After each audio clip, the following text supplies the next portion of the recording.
times, and also the rules prohibit members from participating in more than one remote hearing at the same time. Um, at this time, I ask unanimous consent that all members have 5 legislative days in which to revise and extend their remarks and have any written statements be made part of the record, and without objection, that is so ordered. I also ask unanimous consent the chair be authorized to declare recess of the committee at any point, and without objection, that is ordered. Today's hearing represents both a culmination and a continuation. First, this is a culmination of the admirable work performed by Inspector General Michael Bolton and his team regarding the U.S. Capitol Police Department's preparation for and response to the January 6th Capitol attack. The focus of today's hearing is the final 4 flash reports in the series of 8 flash reports released by Inspector General Bolton.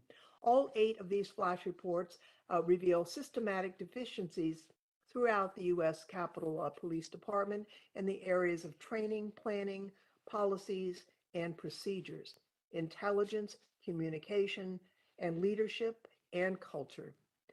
3 of the 4 flash reports that are the focus of today's hearing reveal these same deficiencies across the department's Command and Coordination Bureau, Hazardous Incident Response Division and Canine Unit, and Dignitary Protection Division.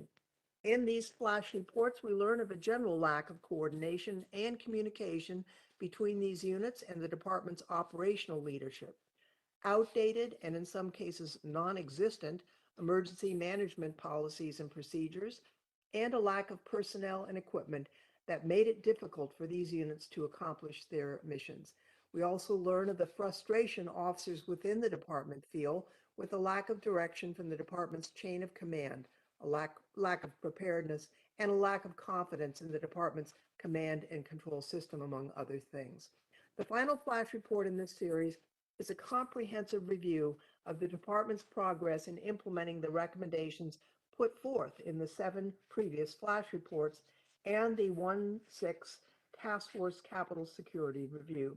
From this flash report, we learn the department has only implemented 29% of the recommendations made by the department inspector general, and only a portion of those made by the 1-6 task force.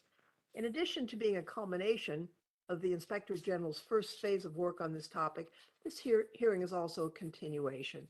The inspector general and his team will continue their work, honing in to focus and follow up on issues their flash reports have revealed. Likewise, this committee will continue its oversight of the Capitol Police and its performance in response to the catastrophic and traumatic events of January 6th. This hearing will be the 6th that this committee has held directly related to January 6th, and that does not include the oversight hearing we held on the Capitol Police Board. This hearing offers an opportunity to not only consider where we go from here, but to reflect upon the falsehoods and dangerous rhetoric that brought us here in the first place. We can't forget that what we saw on January 6th was started by a lie from a disgruntled former president, and repeated by many in the media and across the aisle, that the safest and most secure election in American history was stolen and that its results were illegitimate. Motivated by that lie, violent insurrectionists wielding weapons and restraints stormed the Capitol, intending to do harm to those who work in this place and to disrupt, if not destroy, the democratic process. Yes, the focus of today's hearing is the U.S. Capitol Police and the many deficiencies that prevented the department from adequately planning for and responding to the violence that occurred on January 6th. It's impossible to overstate the importance of that discourse, and it's appropriate that this committee has taken the lead in facilitating that discourse. However, a fire cannot start without a spark, and we would be doing a disservice to ourselves and to the American people if we do not here and always acknowledge the spark that lit the fire we witnessed on January 6th. To be clear, as I've said at our previous hearings, although today's focus is on the performance of the Capitol Police before and during the attack was motivated and carried out by others, and our important and necessary review of the department's performance as an institution and its leadership does not diminish the courage and valor of the men and women who fought so bravely to defend the Capitol and the Constitution on that January 6th. More than 140 law enforcement officers were injured that day, many grievously. Some have not been able to return to full duty because of their injuries. We have a responsibility to those brave officers and to the public to conduct thorough oversight to ensure that they have the right training, the right equipment, and the right leadership to do their job safely and to return to their families each day. With that, I would now like to recognize our ranking member, Mr. Davis, for any comments he may like to make. Thank you, Madam Chair. Thanks to our witnesses, Mr. Bolton and Mr. Schuman, for joining us today. I look forward to continuing our past hearings discussions on the dire need for the increased transparency and accountability by Speaker Pelosi, the Capitol Police Board and leadership, and Capitol security overall. Mr. Bolton, this week, you received a letter from Republican members of this committee addressing numerous concerns that members have that we have raised regarding practices and clear breaches of trust by Capitol Police leadership. The magnetometers outside of the chamber that serve no security purpose and address no known internal threat. The incident in November when officers entered a member's office, took photos of legislative planning materials, and subsequently opened an investigation into that office's legislative work, and others. Even beyond the increased scrutiny of members, Politico reported last month that the Capitol Police's Intelligence Division is now conducting extensive background checks on Americans visiting their representatives. Capitol Police's leadership and their response to these instances of gross misconduct and clear threats on American civil liberties, as well as the department's leadership failure to implement the majority of the Inspector General's recommendations, have done little to rebuild trust within the congressional community. It's imperative that the Inspector General's office continue to investigate the intelligence failures in the buildup to January 6th. Excuse me. Over the past year, it's become clear that Democratic leadership has abdicated its security oversight responsibilities, choosing not to learn lessons from the 1998 attack, the tragic 2011 shooting in Arizona, or the attack on my friends and I at a baseball field down the road from here in 2017. Mr. Bolton's office has made numerous recommendations to Capitol Police leadership to improve the security posture at the Capitol. It is imperative that the full number of security recommendations be implemented quickly and with the cooperation of both Capitol Police leadership and the Capitol Police Board. Just today, the Government Accountability Office released a report on lack of security preparedness by Capitol Police leadership and the Capitol Police Board on January 6th, for which I ask unanimous consent to enter into the record, Madam Chair. Without objection. The GAO found that the U.S. Capitol Police's planning for January 6, 2021 did not reflect the potential for extreme violence aimed at the Capitol and did not include contingencies for support from other agencies. Of course, the Republican members of this committee have been driving home this point for over a year now. Why was the Capitol security apparatus so unprepared? Part of the answer to that question is also addressed by the GAO, which explains that the Capitol Police Board oversees the Capitol Police.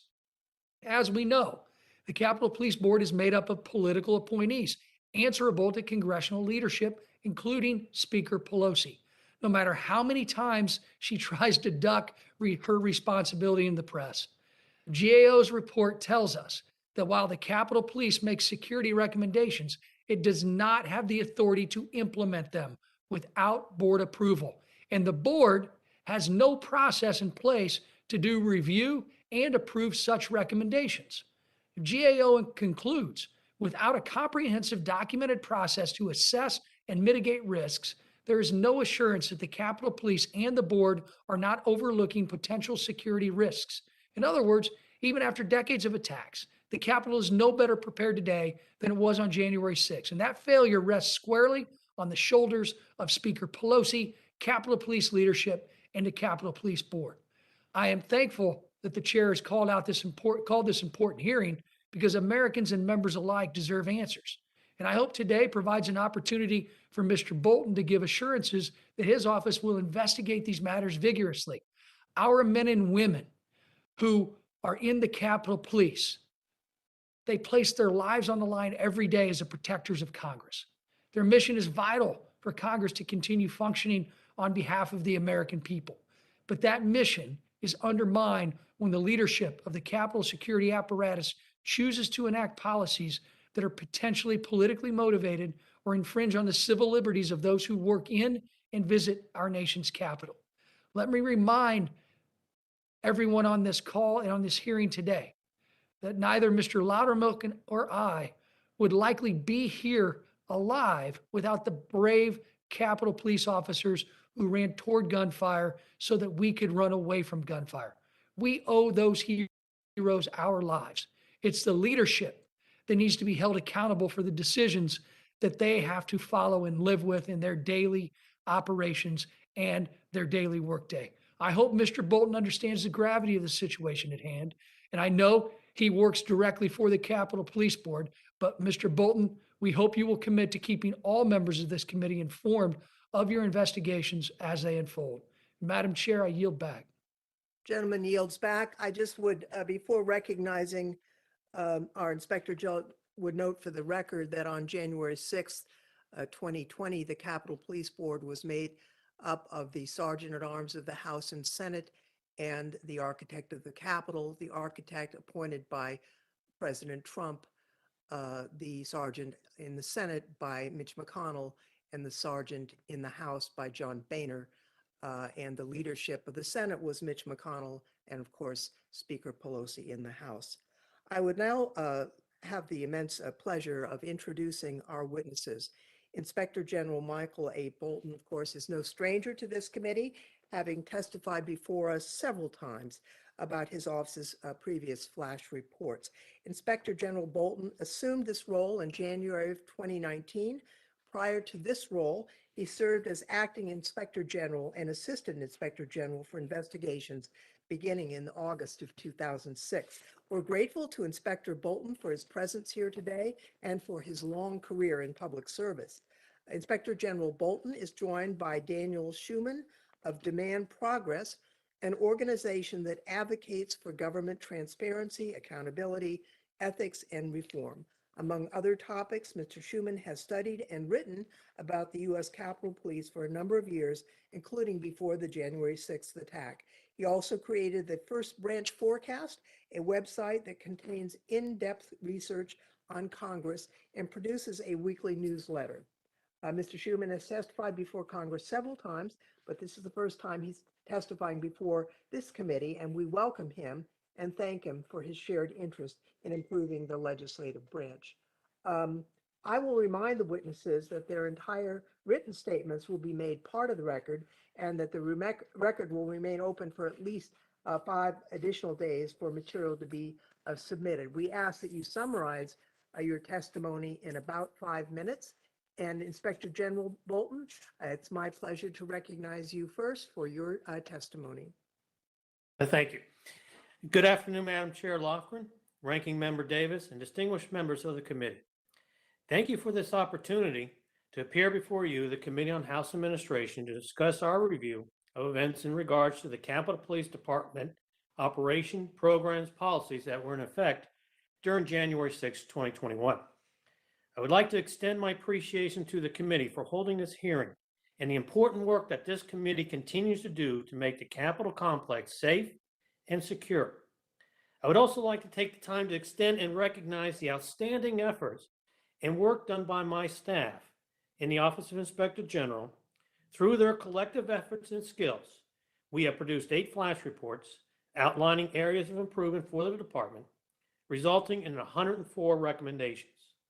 Our last and final flash report is a summary of the status of the recommendations we have made and security improvements that the department has made since January 6th.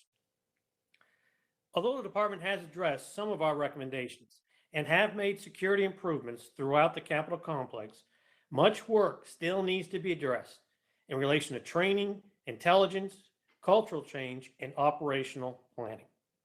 We have issued that final flash report outlining the status of our recommendations. During my testimony with the Senate Rules Committee on December 7th of 2021, I stated that the department had closed 30 of my recommendations. Since that time, the department has closed an additional 9 recommendations for a total of 39.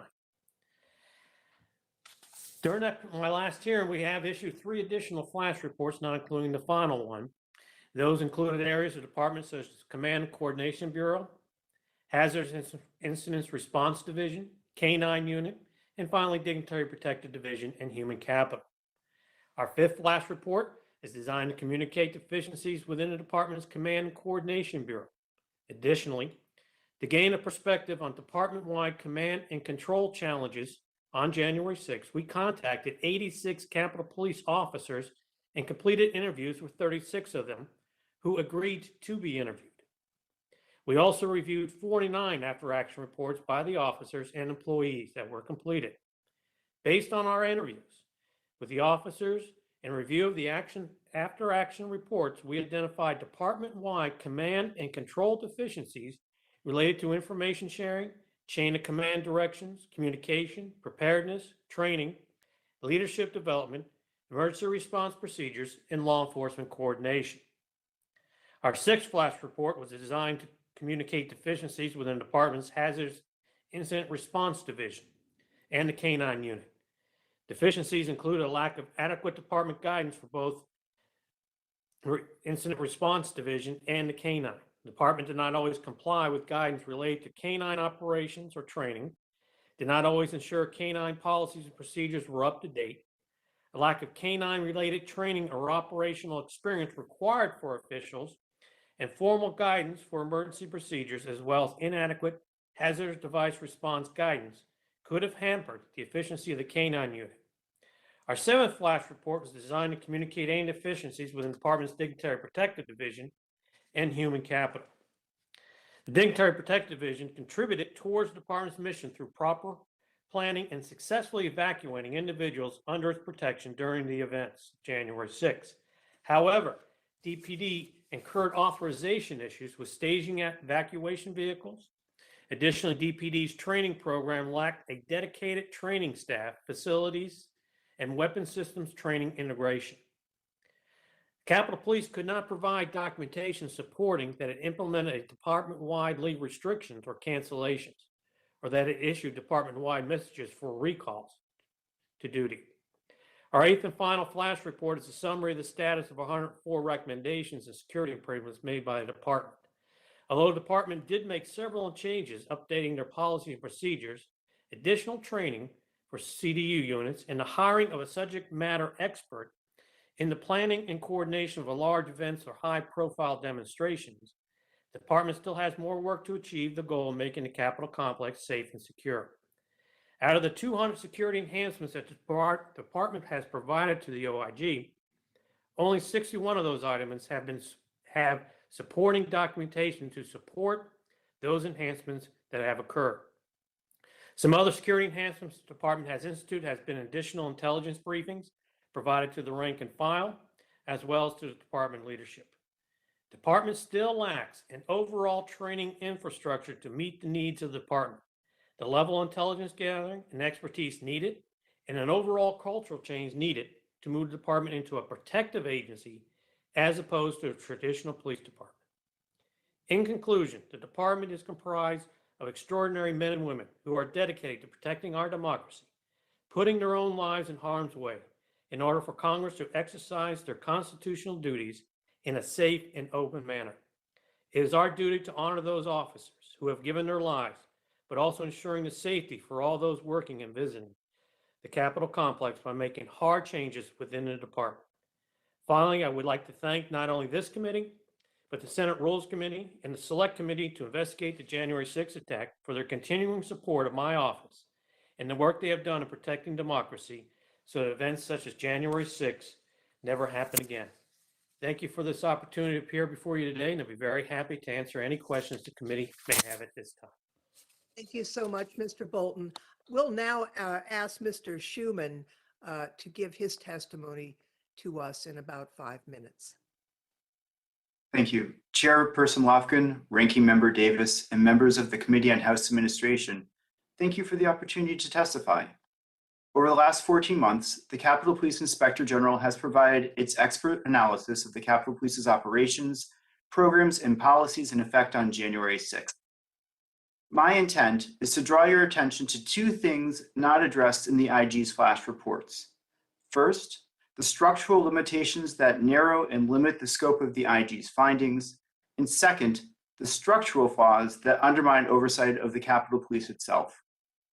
The Office of the Inspector General should be fully independent of the Capitol Police Chief and of the Capitol Police Board. It is not. The Capitol Police Board appoints the IG. The board includes the Capitol Police Chief as an ex officio member. The board exercises general oversight over the IG.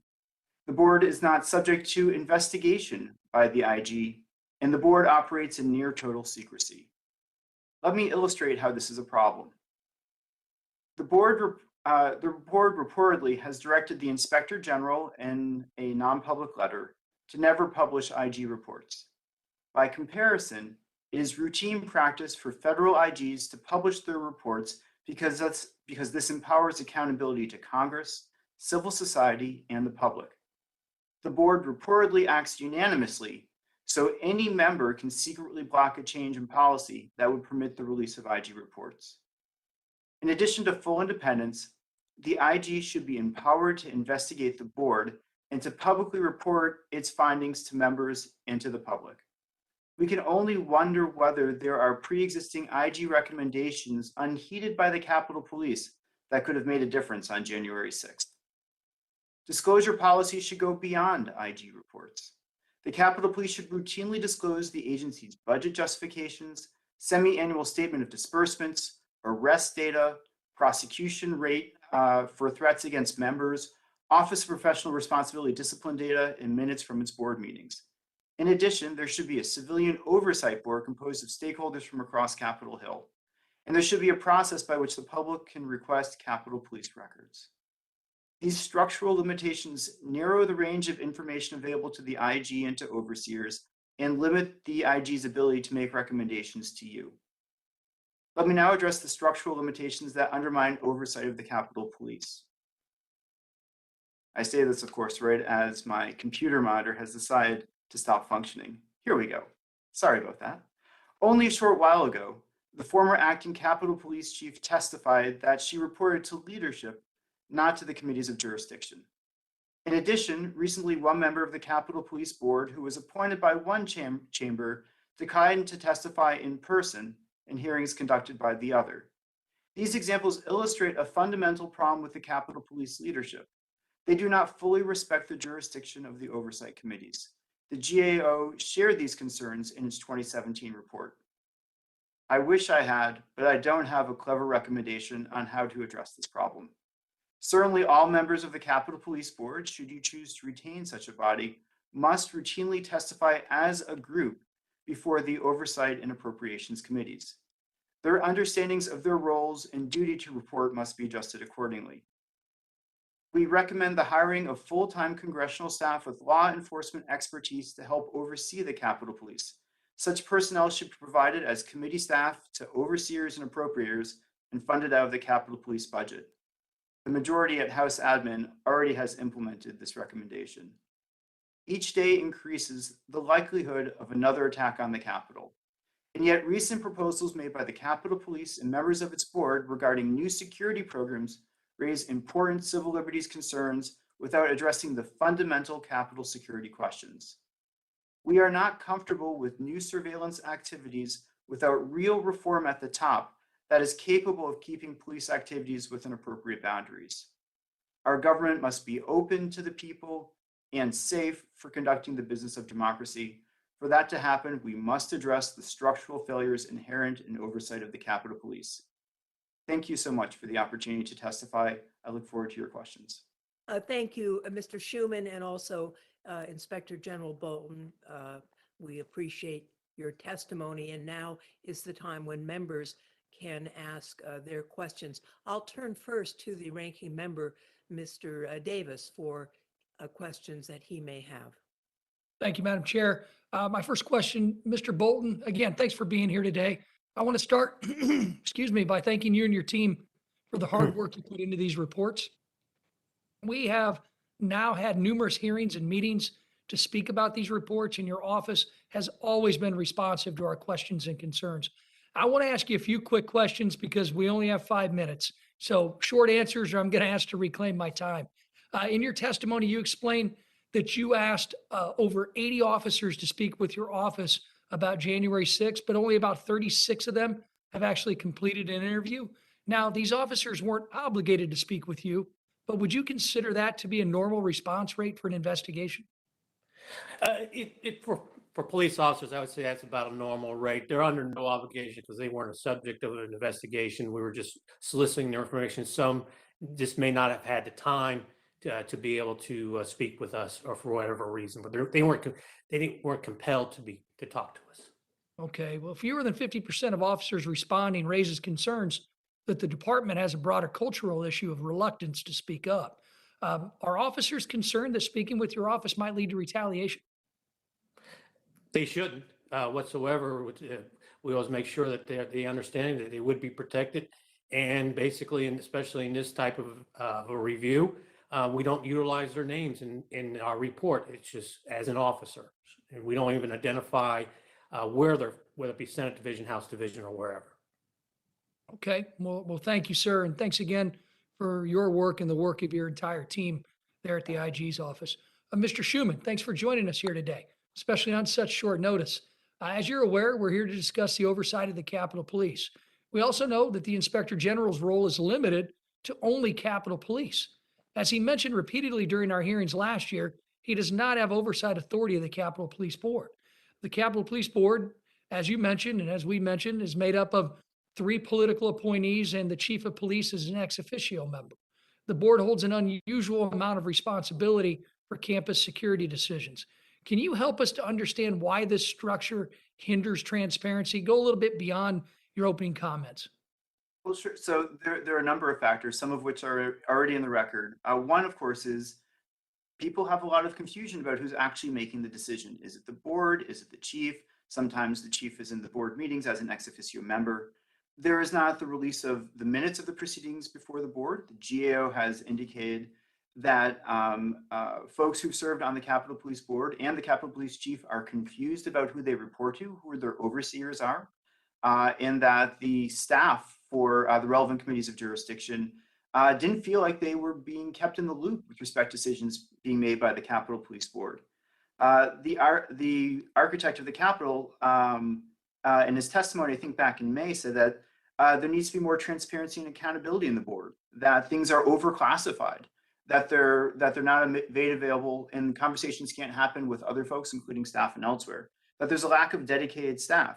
GAO has faulted the board for who has access to the board's manual procedures, that it wasn't routinely being provided to members of the committees of jurisdiction. And ultimately, the Capitol Police and the Capitol Police Board are not taking Congress's direction. Congress has said to the IG, or requested of the IG, that the report should be made publicly available, and told the Capitol Police to create a FOIA-like process. There have been other directives regarding arrest information, and the Capitol Police has not implemented those recommendations. All of this suggests that the Capitol Police is not able to listen in the way that it needs to the directions coming from Congress. There are also other structural problems in the way that not all members of the Capitol Police Board adequately report to all members of Congress. We saw that what I referenced before with respect to the Sergeant at Arms of the Senate being unwilling to testify in person before the House. I could go on, but I don't want to take up all your time, so I'm happy to keep talking about this. Well, thank you. Madam Chair, I ask unanimous consent to insert into the record the 2017 GAO report on the Capitol Police Board. Without objection. Mr. Schuman, I know you're familiar with this report, and just do you consider the Capitol Police Board to be accountable and transparent? I think we know your answer. No, not only are they not accountable and transparent, I think they are the least accountable and transparent body that I've ever run across in the federal government. I've worked a lot with the national intelligence agencies, so it says a lot. Well, I appreciate your comments today. I know that I'm running out of time, so Madam Chair, I'm going to end by asking unanimous consent to insert into the record a Washington Monthly article written by Mr. Schuman and Amelia Strauss from January 9th, 2021, titled A Primer on the Capitol Police, What We Know from 2 Years of Research. Without objection, that will be entered into the record. Thank And you. I yield back, and thanks to the witnesses. Gentleman yields back. Mr. Raskin is recognized. Thank you very much, Madam Chair. Mr. Bolton, was the department able to provide documentation to you that personnel at the rank of sergeant through inspector and the civilians in a supporting role attended periodic in-service training coordinated by the Command Coordination Bureau as is required by a directive of the department?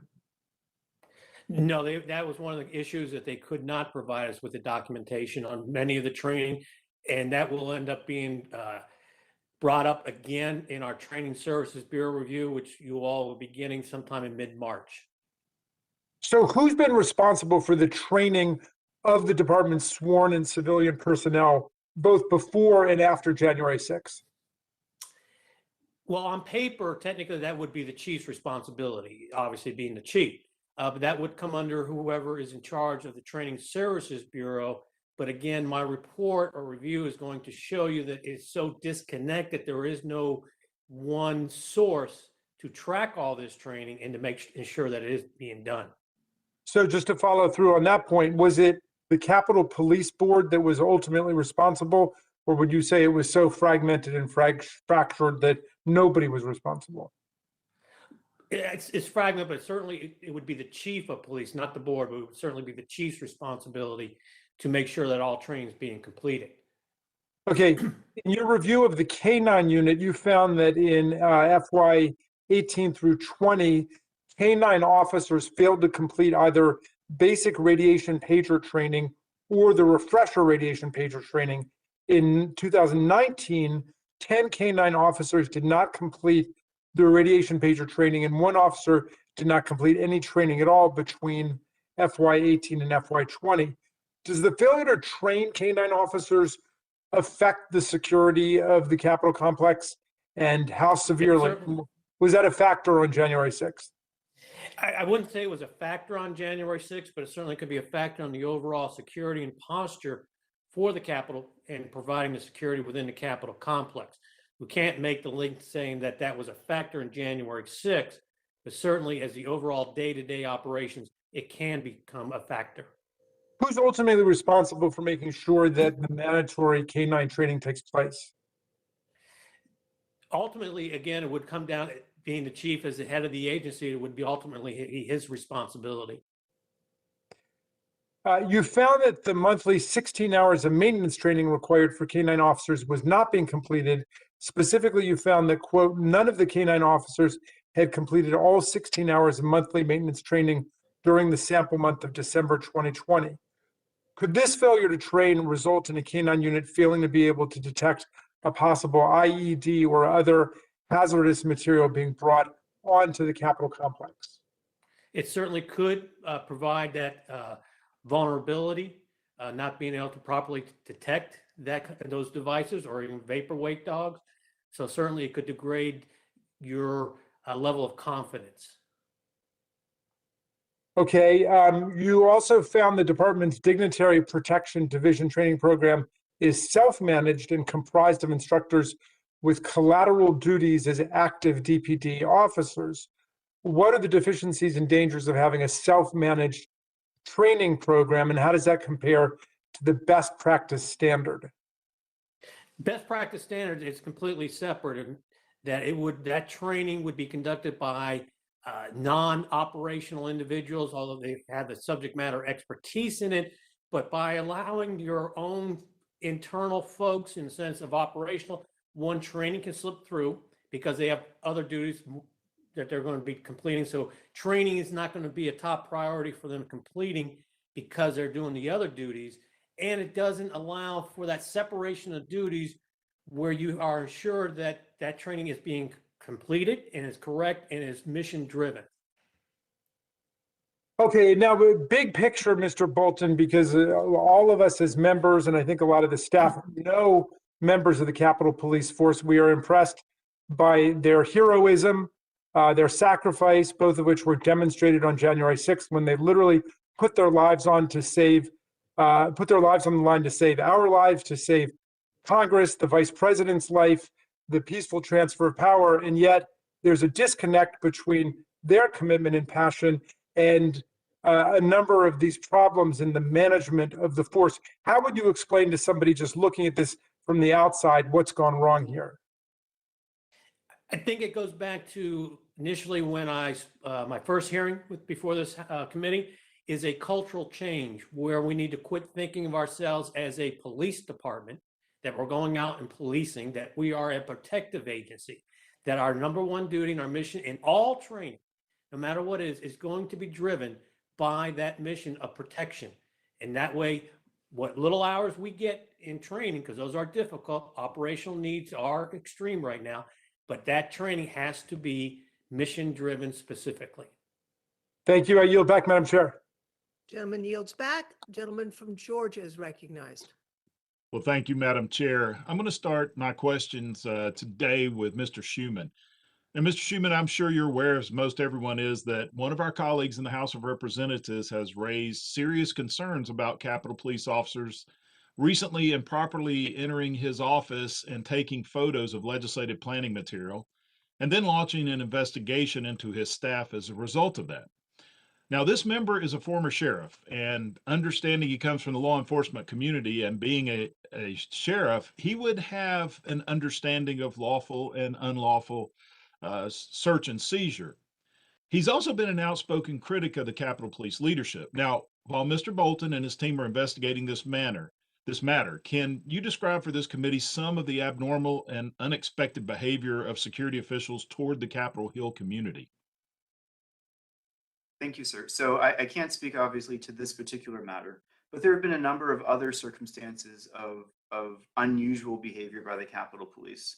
For example, in 2019, there was an officer who left his gun unattended in the men's room. This had happened 3 times previously, I think in 2017.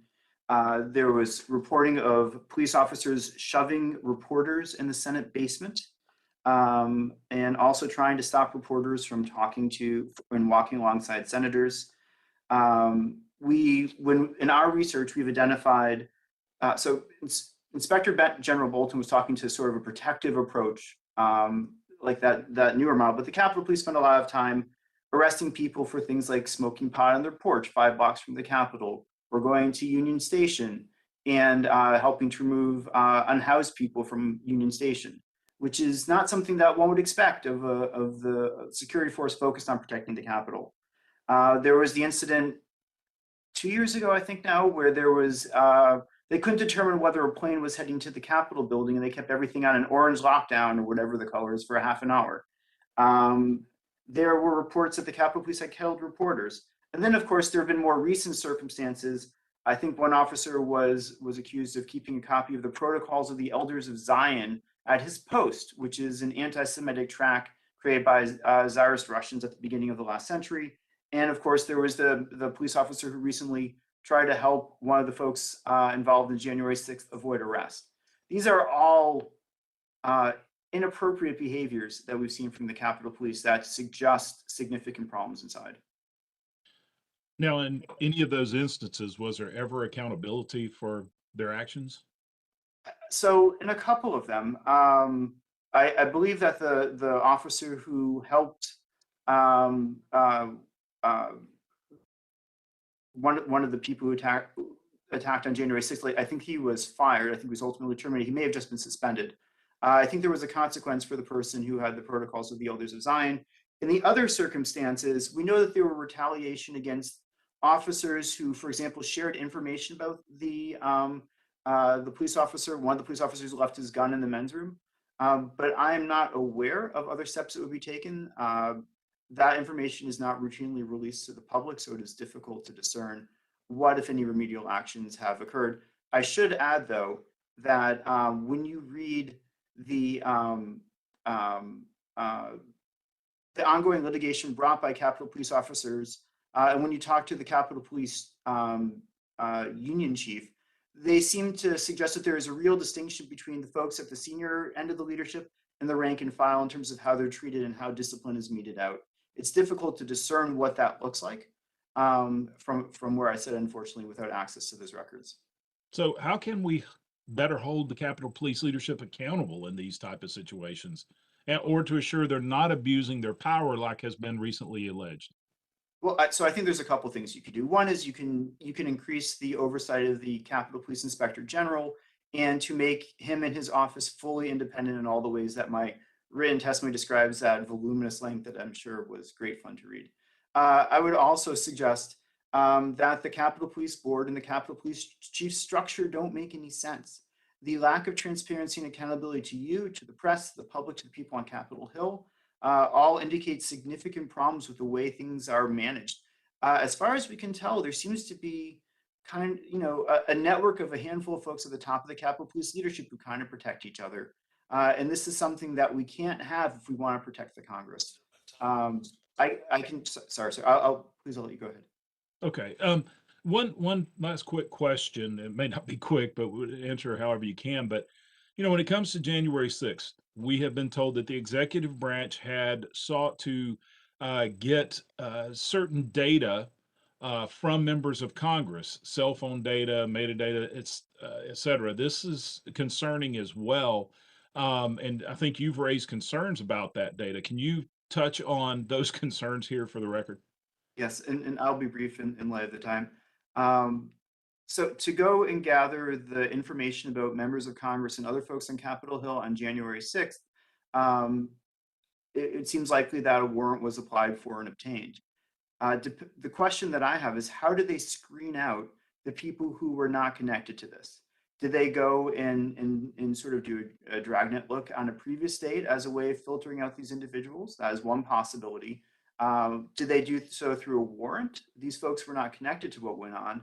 So there's questions about how that was done. Were they gathering cell phone and other metadata about the individuals, the journalists, the visitors, the lobbyists, the family members, and the members of Congress with their personal devices? How that was done, the mechanism that this filtering happened, is concerning. Now, it could be that they purchased this information and basically did an end run around the Fourth Amendment, which is why there's legislation to address that sort of issue, but we can't tell. And we know there's a long history of the executive branch keeping an eye on the general public and members of Congress. We saw that with the CIA and the torture memo on the Senate side. So it is concerning. More information needs to be disclosed here about what happened. All right. Thank you, Mr. Schuman. I'm out of time. But Madam Chair, as I yield, I ask unanimous consent to insert in the record a February 22, 2021 article from The Intercept titled FBI Seized Congressional Cell Phone Records Related to Capitol Attack. Without objection, that will be entered into the record. I yield back. Mr. Butterfield is now recognized. Thank you, Madam Chair, for convening this very important hearing this afternoon, and thank you to the two witnesses for your testimony. It's good to see all of my colleagues today. I hope all of you are well. Let me just continue with Mr. Schuman just for a second, if I can. Mr. Schuman, you may recall, you may know this, you may not know it, but prior to January 6th, there was erected down at Independence and Washington Street a huge tower. It looked like some type of cellular tower. Are you familiar with that, or is this information that you can share with us if you know what that tower was intended to do? No, sir, I don't know. All right. Well, let me stay with the intelligence line of questioning. Mr. Bolton, what is the importance of department personnel understanding what intelligence is and how to act on information appropriately? In other words, what is the importance of understanding intelligence information? First and foremost, you need a well-trained force to understand intelligence and to be able to compile that intelligence in order to look at your potential threat assessment. Given the fact that there are so many protectees, basically I'm going to call all members, both on the House and Senate side, as a protectee. Whenever you go off this campus, there is a gap in security because you're not going to have an individual detail on you. So it's incumbent upon the Capitol Police to be able to reach out to their resources, whether it be local authorities, the local congressional staff in that district, and try to be able to assess what is the threats out there. Generally, if you look at, especially with some of the recent ones, it would be the ball field shooting that Mr. Davis alluded to, and the Arizona with Ms. Giffords, there were signs that were missed. There are social media signs that were missed that we could have, again, Monday morning quarterbacking, but those are the type of things that we need to be aware of in order to properly protect the members of Congress. Well, since January 6th, has the department initiated any intelligence training, even just basic intelligence training to educate the sworn personnel? They made strides. They have hired additional analysts. Some of them are, I believe, are still in training. They should be finished up this month. They have been conducting intelligence briefings more at the roll calls for the individual officers. So there is an educational process. I like to see more of it as far as teaching more in the basic school on what the officers should be looking for and to be able to understand what the intelligence means. What are the benefits of mandating personnel to be able to obtain and maintain a clearance from a security perspective? Well, first of all, what you're doing when you are making your force, I'm strictly talking about the Capitol Police, sworn and civilian. If you're sworn with top secret clearance and you're civilian with least minimum of secret, you are elevating and raising the bar of your expectation of your employees on and off duty. They recognize that that they are certain expectations, whether it be here on campus, you have to be apolitical, on and off duty. This is simply as it is as a Capitol Police officer. It also provides a layer of protection against insider threat within the Capitol Police. Just recently, I think there was an article about a lieutenant within the Metropolitan Police with certain allegiance that are raising questions. So it's very important to have that, but also allows the officers to move about from one position to another without having to, whether it be the SCIF or some other position within the Capitol Police, if everybody has a top secret clearance. Thank you. Thank you, Madam Chair. I yield back. Gentleman yields back. Mr. Stile is recognized. Thank you very much, Chair Lofgren. Speaker Pelosi has politicized and centralized control of the security in the United States Capitol. This can be seen through the implementation of fines for not wearing a mask on the House floor. It can be seen through metal detectors to enter the House chamber. And it can be seen through the extended closure to the public of the United States Capitol and the People's House. And unfortunately, it appears that this trend of politicization is getting worse. This isn't about the rank and file members of the Capitol Police who we all support. This is about leadership. There's been a concerning reports from the Capitol Police Intelligence Division investigating members of the public who are meeting with their elected representatives. There's also allegations that USCP is even investigating a lawmaker and photographing their office. It was discussed earlier. Let me be clear. I support the men and women of the Capitol Police, but many are feeling that Speaker Pelosi is using the Capitol Police as just another political tool in Washington. We cannot let this stand. It cannot continue. Mr. Bolton, in Chief Manger's reply to my letter regarding the published report about Capitol Police reviewing citizens meeting with their members of Congress, she requested you to investigate the reports, in particular as it relates to the Intelligence Division. Have you begun this investigation? And do you have any updates for us at this time? Wouldn't be able, yes, we have begun on both counts of the open source review as well as Congressman Newell's request. I can't give you an update at this time. It's ongoing, so I will hold any information until we have completed our investigation. But they are a top priority for my office, and we are working diligently to get those reviews completed.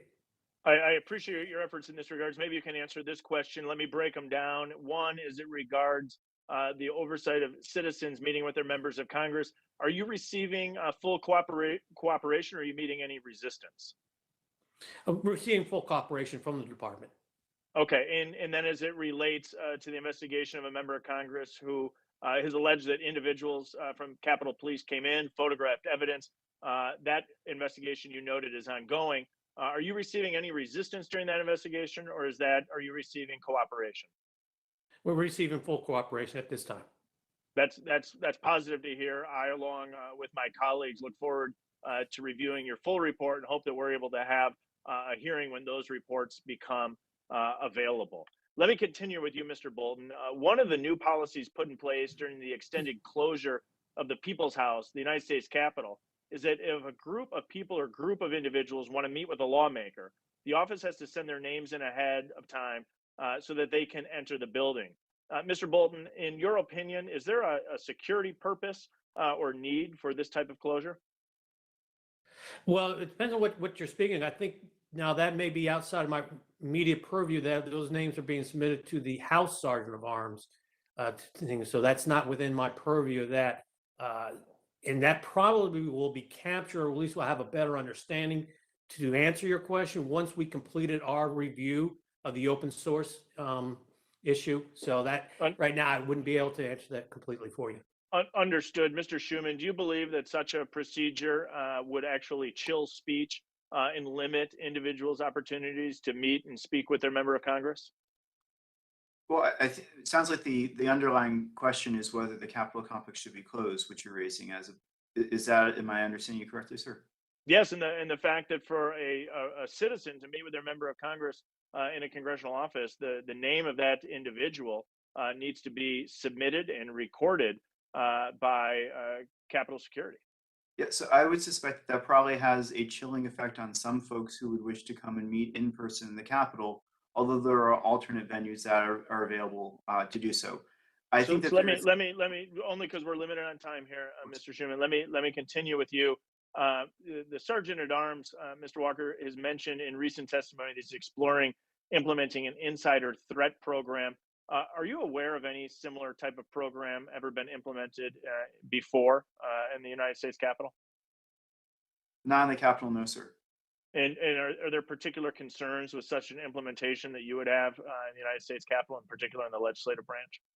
Yes, if implemented badly, like we saw, for example, recently with the Department of Commerce, an insider threat program could basically spin out of control. The concern. So I appreciate your concern. You highlight my concern. So, Madam Chair, here's my concern. The security apparatus of the United States Capitol, I think, is continuing to be politicized by Speaker Pelosi. There's a lot of questions. We're having a good conversation here. All of us support the men and women of the Capitol Police, but we're challenged by some of the leadership decisions we're seeing here in the United States Capitol. Appreciate you holding today's hearing. I hope we have more of these in the near future. Gentleman yields back. Mr. Aguilar is recognized. Thanks, Madam Chair. Thanks to our witnesses for being here and for participating. Let me try to get you're being asked a lot of questions outside of your topic, Mr. Bolton. Let me try to get us back on topic. You talk about in your testimony the 104 recommendations that you provided and where they are within the queue. Specifically, I guess from a top level, what's needed to implement those recommendations? Do we need more time? Do we need more leadership? Do we need a change in policy direction? What do you feel to go from 30 to 50, from 50 to 70, ultimately to get to all 109 recommendations? What's going to be the most effective tool that we can use? Now, some of the recommendations are long-term. For instance, training.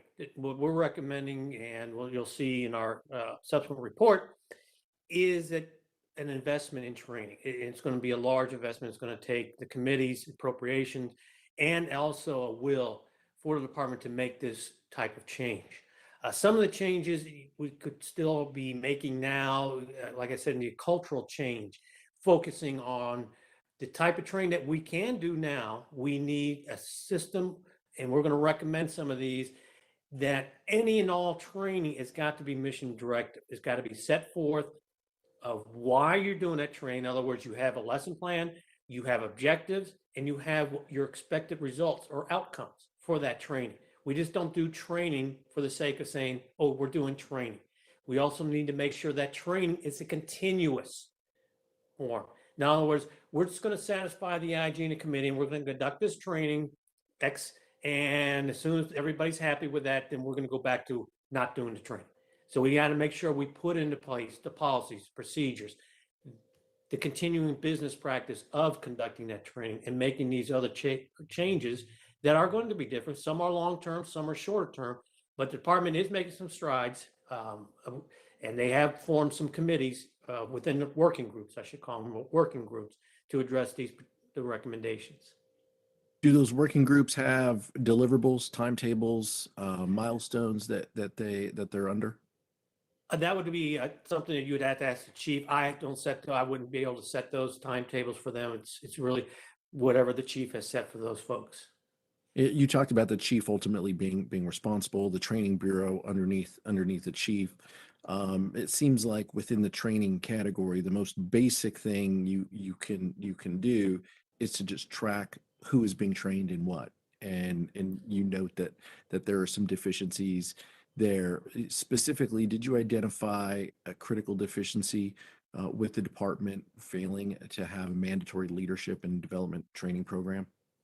Well, incidentally, some of the portion we've also entered into a review of career progression and rotational policy for the department. So we'll be having that report to you forthcoming as well within the next month or so. So we are looking into that career progression. That has been an issue, at least what we felt, that you're not training your future leaders. And part of that is not having a rotational policy that is basically non-existent within this department. And we are going to be recommending that they do have a rotational policy. Can you talk a little bit more about what that would look like? What do you mean by rotational policy? Whenever you're in any of these special units, whether it be K9, CERT, DPD, Dignitary Protective Division, you cannot have an individual officer spending 15 years out of their 18 years in that particular field. You're doing a disservice to the officer, and you're doing a disservice to the department as a whole, which is the most important thing, is what is best for the department. You need to have that skill set that they have enhanced training, whether it be CERT, K9, DPD, back into the field. One, you have a more experienced, a higher trained level individual back into the field, and you're giving your opportunity for your younger officers to have that opportunity to get into that specialized training. So now you're building a leadership that they have these different skills throughout the department. They can't spend their entire career sitting in SCIF or in the House Division or the Senate Division. You need to have a mandatory training. The department can come up with 4 years, 5 years, whatever. They can model after certain other federal agencies where you're given one dog.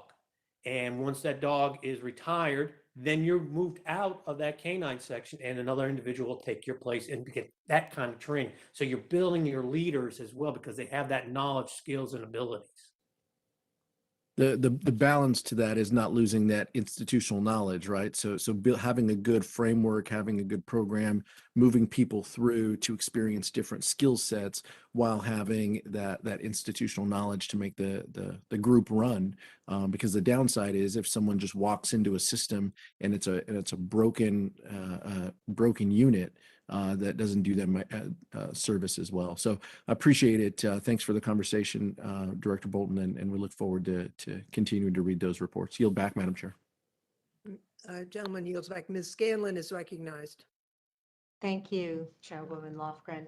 You know, throughout our oversight series here with the IG's investigation, we've had a number of specific disturbing trends that have been identified. Lack of training, inadequate resources, planning and leadership, absence of clear communication by that leadership to rank and file officers. They're all deeply troubling patterns that seem to impact most of the department's agencies and divisions.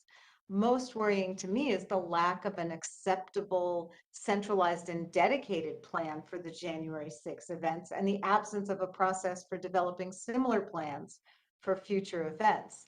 And it's particularly concerning with some of our Republican colleagues continuing to embrace falsehoods and conspiracy theories to cast doubt on the legitimacy of the 2020 election, and other such colleagues encouraging far-right extremists to bring more anti-government protests to the Capitol. So it's obvious that the Capitol Police have to have the capacity to prepare and execute plans of action to meet ongoing threats of violence and disruption of government functions on or near the Capitol complex. So Inspector General Bolton, I found your July 30th report very troubling with respect to what appeared to be gross deficiencies in command and coordination, which seriously impacted the ability of the Capitol Police to plan for and meet large-scale events. Can you provide us with a, kind of state of today assessment of whether that ability has improved and what are the most important tasks that need to be accomplished to meet the next large event challenge? I think if we look at the two most recent large-scale events that the Capitol Police encountered. The previous one that happened in September, they were very well planned. And as you probably have read, they did go out and hire a subject matter expert that was very well trained and versed in large event planning. And you saw the big difference by the planning with our federal law enforcement partners, as well as our local and state, as well as also with the National Guard. So we have seen that, and it has happened twice now where they've had large events and they have gone on and they have shown their ability to be able to plan for those large events. The only thing I would caution is let's make sure it doesn't go by the wayside. It continues, like I say it before, and it's people are probably tired of me hearing me say it, a continuous business practice. It's just, regardless of who's the chief, regardless of who's the deputy chief, these are the steps that we are going to take. If we lose the individual that they hired and he or she decides to retire, the next person can step right into their shoes and continue on with the process. So we're not reinventing the wheel. And again, that kind of goes back to having that cultural change and having a strong foundation of training, a training services bureau that is strong. And basically, I have said before, that's your train. And they're pulling the department along. So as long as you have a strong training, that's your foundation and your main engine train, it's going to pull the department along and keep them up to date and keep them moving forward. Okay, I just wanted to inquire a little bit into your report on dignitary protection and human capital, and you quite rightly noted that the folks who were on the floor in the Capitol, despite the lack of resources and training, et cetera, really just performed heroically. I wasn't there in the Capitol that day. I was in my office across the street. Who's responsible for ensuring protection of the officers across the street? Is that the Dignitary and Protection Division, or is that someone else? If it's in your office, unless you actually have a detail on it, that's going to be the individual officers that are assigned to that building, whether it be here at Longworth or the other Cannon or any other. Those are the officers. They should be incorporating, making sure your staff and yourself know in case of emergency where you're going to do and communicate. Well, maybe you just need to stay in place, shelter in place at that, but there needs to be that communication with the individual officers that are assigned to that particular building. Okay. We had a little bit of a flip on this conversation, some criticism about the practice of identifying visitors to the Capitol. Do you know, you've been with the Secret Service, right? Are visitors to the White House identified? Well, coming from the Secret Service, yes. The Secret Service does a complete background check and everything before that someone comes to visit. And in fact, that's in a way to chill those who might want to visit for violence or other nefarious purposes, right? Well, it's make sure we know exactly who's coming to visit the president or vice president, that we are aware. You can also, sometimes it's situational awareness as well. I'd submit that it's basically the practice in every major office building in this country at this point. So I don't see a problem with us having to identify who comes into congressional offices. I see my time has expired. I would yield back. Thank you. Gentlelady from New Mexico is recognized. Thank you very much, Chair Lofgren. And once again, thank you for holding this important hearing. And Inspector General, it's nice to see you again. You noted that the department has only closed, your written testimony was 39 of the Inspector General's recommendations, and you said they've closed some additional ones. But of the outstanding recommendations, what do you believe is among the most critical and urgent? That's a tough one. They're all critical in a sense. I think it's the beefing up our intelligence capabilities, having a solid training services bureau, and it also is that cultural change. Those are the important things. Now, although you will say, well, I didn't see the word cultural change in any recommendation, but I think the recommendations, if you look at them as a whole, you will see us pushing the department into that direction. Right, because it's like as everybody, as we've heard from the questioning, as they move forward in terms of understanding the roles everybody else is playing, as they understand, move from one position to another, and therefore understand that they're all working together on this for the security of the Capitol.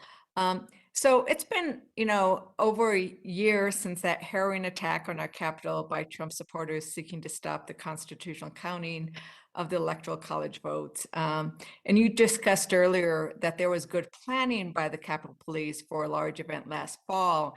At this moment, though, are you confident that the Capitol Police is prepared for an attack similar to what happened on January 6th? Is the planning sufficient at this time? And if not, what must we do to get there? I believe your planning is sufficient at this time. There are so many factors in what could or couldn't happen in that, but right now you feel confident in that at least they got the planning down. They had enough resources in the last couple of large events that they've been able to handle. So again, they are moving forward. So I'm confident, at least in their planning stages and operational plans and getting the word out to their officers. They are in a much better position than they were over a year ago. Well, I'm glad to hear there's progress, even though it's clear that there is so much more work that we need to do. Mr. Schuman, I really appreciated your remarks about the importance of public access at the Capitol. One of the things that makes the legislative branch special is that we are always accessible, must be accessible to our constituents and the public. But as noted earlier, there are things that don't necessarily stop us being accessible, because we could always meet elsewhere, and identifying who you're meeting with is as noted something that is done in almost every building you go into after 9/11. But I wanted to follow up on your recommendation about making the Capitol Police OIG independent of the board. Are there other authorities Congress should provide to the Inspector General to increase its effectiveness? That's an excellent question. So certainly independence. The ability to get answers from the Capitol Police Board and to inquire into its records would probably be something that would make a lot of sense. There's probably a number of documents that the Capitol Police Board routinely manage that the IG can get if requested, but there may be value in having them routinely made available to facilitate access. I would have to think more on it, but that's where I would start. Right, and if documents are being provided on a regular basis, then there is an understanding that there is going to be a review, and that itself might improve. If I have time, I wanted to quickly go back to you, General Bolton. In one of the interviews regarding command and coordination, one of the officers said, "Everyone forgot how to do their job. We should look at our leaders. Do they have the skill set? And if they don't have it, they need to go get it." Did your review identify a department-wide codified leadership training and development program that they are getting now, or is that one of the recommendations that still needs to be worked on, the important recommendations? I think that's one of the things that they're still working on. We're actually going back, and as I mentioned earlier, that we're doing a career progression and rotational policy review. And we're just about wrapping that up ourselves. So we'll be able to issue that report soon. That'll answer more of your questions, but they still have work to do in that career progression and training their future leaders.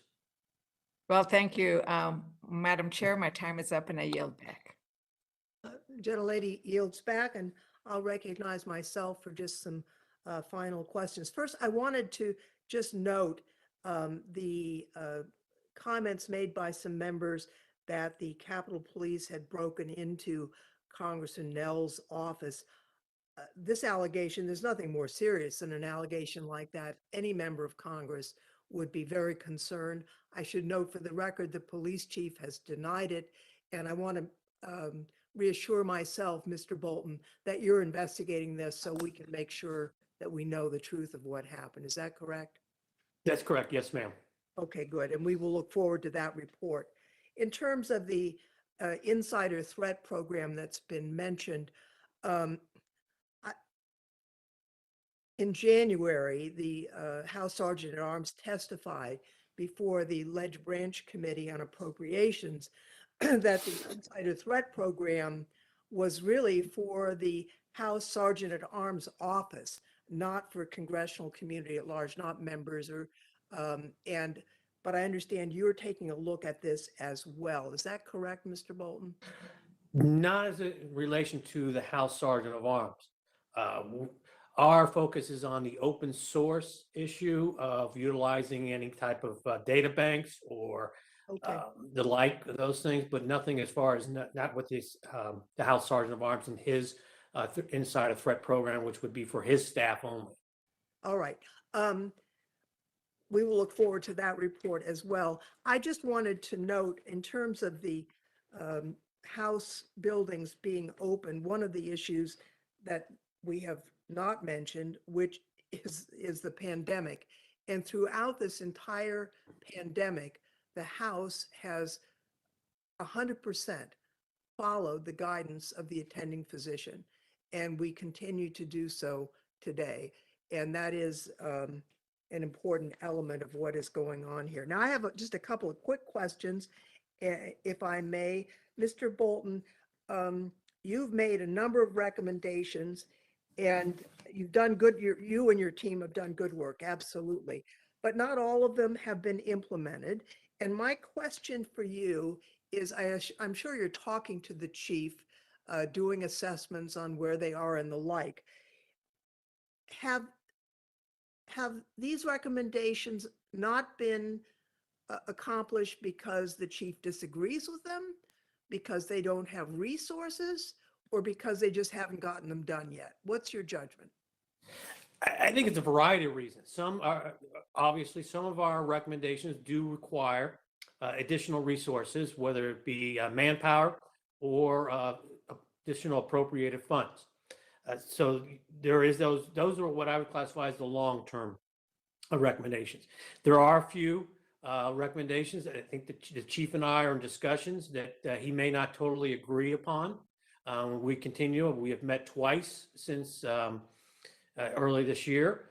So we continue to go through a dialogue. So we have an open dialogue and to work through those recommendations that they either have questions about or not quite fully understanding where we're trying to get to.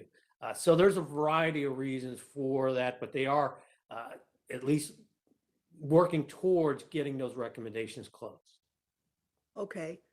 Now, the department has stated publicly that it has changed the way it processes intelligence. And for example, they've grown their intelligence staff from 14 to 32. They now require all staff to get and maintain top secret clearance. They've implemented new performance standards for intelligence analysts, new training, reorganized the command structure, addressed increased threats to members by additional protection at off-site sites where members are frequently present during sessions. On the other hand, they have yet to fill the Intelligence and Interagency Coordination Division Director's position with qualified individuals. You say that we have 34 recommendations outlining deficiencies. How do those recommendations relate to what they've already accomplished? Like I said, some of the recommendations that we did make is that hiring additional analysts, getting those analysts trained and continuous training. They have implemented that. They have put those, they have updated their policies and procedures. I agree with you. I'm hoping that they do hire a director here soon. One of our recommendations was, it has been implemented, was moving intelligence into a division level as opposed to the current bureau level. We want to see it as a standalone within the department and elevate it to a higher level than what it is currently now. Okay. You know, Mr. Bolton and Mr. Schumer, I really appreciate your testimony today. And as I mentioned at the beginning of this hearing, we are going to keep this record open so that members may have additional questions. They're going to direct them to you. And we would ask that in that case, you give us your answers as soon as you possibly can. I would note, Mr. Schuman, that it's been helpful to get your testimony. We've thought a lot about how to structure governance of the Capitol Police. We've had our GAO report, but obviously it takes consensus between the House and Senate. You know, I think the board structure it's been in place quite some time. It was intended to prevent, you know, the politicization of a Capitol Police, which is, you know, an admirable goal, and yet has resulted in something that is not particularly accountable to the public. So your thoughts and comments are greatly appreciated, as is our Inspector General, who's always welcome here. I would like to thank the witnesses, and well, as I say, we will keep the hearing record open. And as we have all had a chance to ask our questions, this hearing will now be adjourned with thanks to all the members and witnesses.